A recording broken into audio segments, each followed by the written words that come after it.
ভক্তিনান দিলা জগতক তাৰিলা সংসাৰ সিন্ধু হেনয় কৃপালো শংকৰ বিনাই নাই নাই আন বন্ধু গুৰুজনাৰ সৃষ্টিৰাজিক আদি পুত্ৰাংগৰ যুৱক যুৱতীসমূহ বৃদ্ধ সকলোৱে একত্ৰিত হৈ মাহজোৰা কাৰ্যসূচীৰে যি খোলবাদন সত্ৰীয়া নৃত্য বৰগীত ইয়াতে এমহীয়া কাৰ্যসূচীৰে প্ৰশিক্ষণ ল'লে আৰু তাত আমাৰ উত্তৰ কমলাই সত্ৰৰ সন্মানীয় ভৱেন বৰবেন ডাঙৰীয়াই একমাহ দিন আমাৰ ইয়াতে দিনে ৰাতিয়ে থাকি আমাক যি উৎসাহ যোগালে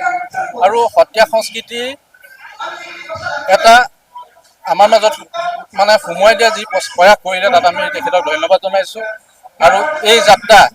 যাতে সুদূৰ প্ৰসাৰী হওক উচ্চাংগাও নহয় উজনি মাজুলীৰ বিভিন্ন অঞ্চলৰ অভিভাৱক অভিভাৱিকাসকলে যাতে নিজৰ সন্তানটিক আধ্যাত্মিকতাৰ মাজলৈ টানি নি যাতে তেওঁলোকক দেশৰ সুনাগৰিক কৰিব পাৰে তাৰ প্ৰতি আশা ৰাখি মোৰ ক'বলৈখিনি মই সামৰণি মাৰিছোঁ। আমাৰ ফুটচাং গাঁৱৰ আজি সমূহ ৰাইজৰ এইটো এটা ডাঙৰ প্ৰাপ্তি।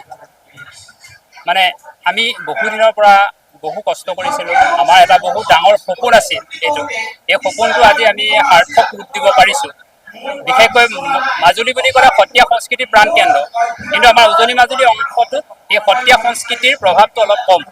গতিকে সেইকাৰণে আমি বহুদিনৰ পৰাই প্ৰয়াস কৰিছিলোঁ আৰু এই প্ৰয়াসত আমাৰ গাঁওবাসীৰ লগতে আমাৰ অঞ্চলবাসী ৰাইজে বহু পৰিমাণে আৰ্থিকভাৱে হওক শাৰীৰিক মানসিক সকলো প্ৰকাৰে আমাক সহযোগিতা আগবঢ়াইছে আৰু সেই সহযোগিতাৰ ফলতহে আজি আমি এই পৰ্যায়ত উপনীত হ'ব পাৰিছোঁ। আৰু এমাহজোৰা আমাৰ এই কৰ্মশালাটো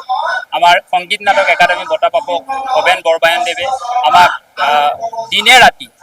যিমানখিনি তেওঁ দিব পাৰে সকলোখিনি দিবলৈ চেষ্টা কৰিছে। আমি তেখেতলৈ অশেষ ধন্যবাদ জ্ঞাপন কৰিছোঁ আমাৰ তৰফৰ পৰা আৰু আমি আশা কৰোঁ ভৱিষ্যতলৈ যাতে আমাৰ গাঁওখনত এই ধাৰাটো অক্ষুণ্ণ থাকে আৰু অক্ষুণ্ণ ৰাখিবৰ কাৰণে আমি যিমান পাৰোঁ চেষ্টা কৰিম বুলি আমি কথা দিছোঁ। আৰু